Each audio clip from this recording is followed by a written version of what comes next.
അസ്സലാമലൈക്കും. എല്ലാവർക്കും സുഖമാണെന്ന് കരുതുന്നു. ഇന്നത്തെ വീഡിയോ ഒരു കിടിലം പുഡിങ്ങാണ്.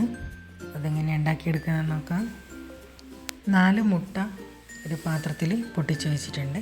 എന്നിട്ട് നമുക്ക് ഒരു പിഞ്ചുപ്പ് ചേർത്തിട്ട് നല്ലപോലെ ഒന്ന് ബീറ്റ് ചെയ്തിട്ടെടുക്കാം. എഗ്ഗ് വൈറ്റ് വേറെയും യോക്ക് വേറെയും നമ്മൾ ബീറ്റ് ചെയ്തിട്ടെടുത്താൽ കേക്ക് കുറച്ച് കൂടുതലായിട്ട് നമുക്ക് നല്ല സോഫ്റ്റായിട്ടുള്ള കേക്ക് കിട്ടും. ഇത് ഞാൻ ഒന്നിച്ച് തന്നെയാണ് ചെയ്യുന്നതെന്ന് വെച്ചാൽ നമ്മൾ കേക്ക് ഒരുപാട് ഹൈറ്റ് വേണ്ട. നമ്മൾ കേക്ക് വെച്ചിട്ട് ഒരു പുഡിങ് ഉണ്ടാക്കിയെടുക്കുന്നതാണ്. 5 മിനിറ്റ് ബീറ്റ് ചെയ്തതിന് ശേഷം ഞാനൊരു 50 ഗ്രാം പൊടിച്ച പഞ്ചസാര ചേർത്ത് കൊടുക്കുന്നുണ്ട്. നമ്മളിത് പുഡിങ് ഉണ്ടാക്കുന്ന സമയത്ത് ഒരുപാട് മധുരം അതിൽ ചേരുന്നുണ്ട്. അതുകൊണ്ട് പഞ്ചസാര കുറച്ച് ചേർത്ത് കൊടുക്കാം. 50 ഗ്രാം റൈസ് ബ്രാൻ ഓയിലും ചേർത്ത് കൊടുക്കുക. നല്ല ചൂട് സമയമാണ്. അപ്പം കേക്ക് പുഡിങ്ങെല്ലാം ഉണ്ടാക്കിയിട്ട് കുട്ടികൾക്ക് കൊടുക്കുക. കുട്ടികൾക്ക് ഭയങ്കര ഇഷ്ടമാവും. പിന്നെ അതുപോലെ എക്സാമിൻ്റെ ഒരു ടെൻഷനും കാര്യങ്ങളെല്ലാം ഉണ്ടാവുമല്ലോ. അപ്പോൾ ഇടയ്ക്ക് ഇതുപോലെ ഒന്ന് ചെയ്ത് കൊടുത്താൽ കുട്ടികൾ ഹാപ്പിയാവും. 100 ഗ്രാം മൈദപ്പൊടി ചേർത്ത് കൊടുക്കുക. അതിൻ്റെ കൂടെ തന്നെ 1 ടീസ്പൂൺ ബേക്കിംഗ് പൗഡറും ചേർത്ത് കൊടുക്കുക.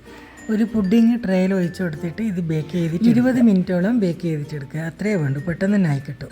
ഞാൻ നല്ല കട്ടിയുള്ള ഒരു ചെമ്പ് തന്നെയിൽ വെച്ചെടുത്ത് ഒരു റിങ് ഇറക്കി വെച്ചെടുക്കുക. അതിൻ്റെ മേലെ നമ്മൾ കേക്ക് റെഡിയായി. ഇത് നല്ലതുപോലെ ഒന്ന് തണിഞ്ഞോട്ടെ. ഒരു 4 ടേബിൾ സ്പൂൺ പഞ്ചസാര, അത് പൊടിച്ചതാണെങ്കിൽ നമുക്ക് പെട്ടെന്ന് തന്നെ മെൽറ്റായി കിട്ടും. ഇതുപോലെ 2 ടേബിൾ സ്പൂണോളം വെള്ളം ഒഴിച്ച് കൊടുക്കുന്നുണ്ട്. ചൂടുവെള്ളം ഒഴിച്ച് കൊടുത്താൽ നമുക്ക് പെട്ടെന്ന് തന്നെ ഇത് മെൽറ്റായി കിട്ടും. നമ്മൾ കഴിയുന്നതും കുട്ടികൾക്ക് കേക്കായാലും പുഡിങ് ആയാലും നമ്മൾ വീട്ടിൽ നിന്ന് തന്നെ ഉണ്ടാക്കി കൊടുക്കുക. പുറത്തുള്ള ഭക്ഷണങ്ങൾ നമ്മൾ കഴിയുന്നതും ഒഴിവാക്കുക. നല്ല ഗോൾഡ് കളറായി വരുന്ന സമയത്ത് ഒരു 5 ഗ്രാം ബട്ടർ കൂടി ചേർത്ത് കൊടുക്കുക. പിന്നെ ഒരുപാട് കളർ മാറുമ്പോൾ പിന്നെ നമ്മൾ ബട്ടർ ഇട്ട് കൊടുത്താൽ അത് കഴിച്ചു പോകും. അതുകൊണ്ട് ഒരു ലൈറ്റ് കളർ വരുന്ന സമയത്ത് ബട്ടർ ഇട്ട് കൊടുക്കുന്നതാണ് നല്ലത്. ഒരു ദോശ കയ്യിൽ എടുത്തിട്ട് ഞാൻ അതിൽ അളവിലെടുത്തിട്ടാണ് ക്രീം ഒഴിച്ചു കൊടുത്തത്. ആ ക്രീം ഒന്ന് മെൽട്ടാകുന്നവരെ നല്ലത് ഇളക്കി യോജിപ്പിച്ച് മാറ്റി വെക്കുക. അത് തണിഞ്ഞതിന് ശേഷം ഒരു ഐസിങ് ബാഗിലാക്കിയിട്ട് വെക്കുക. ഞാൻ 250 ഗ്രാം പാലെടുത്തിട്ടുണ്ട്, പശുവും പാൽ. അത് നല്ലോണം കാച്ചി കുറുക്കി എടുക്കുക. അതിലേക്ക് ഒരു അരക്കപ്പോളം മിൽക്ക് മെയ്ഡ് ഒഴിച്ച് കൊടുക്കുക. പിന്നെ യെല്ലോ കളറിന് വേണ്ടിയിട്ട് ഞാൻ 2 കുങ്കുമപ്പൂ കൂടി ചേർത്ത് കൊടുത്തിട്ടുണ്ട്.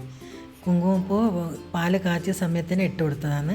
അതുകൊണ്ടാണ് കേക്ക് നല്ലതുപോലെ തണിഞ്ഞതിന് ശേഷം മാത്രമാണ് ഇങ്ങനെ ചെയ്യാവൂ, അല്ലെങ്കിൽ ഗ്ലാസ് പൊട്ടിക്കളയും. കേക്ക് ഒന്ന് ഇളക്കി ഞാൻ ഇട്ട് കൊടുത്തതാണ്. അതിനുശേഷം നമ്മൾ ഈ ക്രീം ഉണ്ടല്ലോ, മിൽക്ക് ക്രീം, ഒരു കൊള്ളി എടുക്കുക. അല്ലെങ്കിൽ ടൂത്ത് പിക്ക് എടുത്തിട്ട് നല്ലതുപോലെ ഓൾസ് ഇട്ടാക്കി കൊടുക്കുക. എന്ന് വെച്ചാൽ നമ്മൾ ഈ മിൽക്ക് അതിൽ പെട്ടെന്ന് തന്നെ കുടിച്ചെടുക്കാൻ വേണ്ടിയിട്ടാണ് അങ്ങനെ ചെയ്യുന്നത്.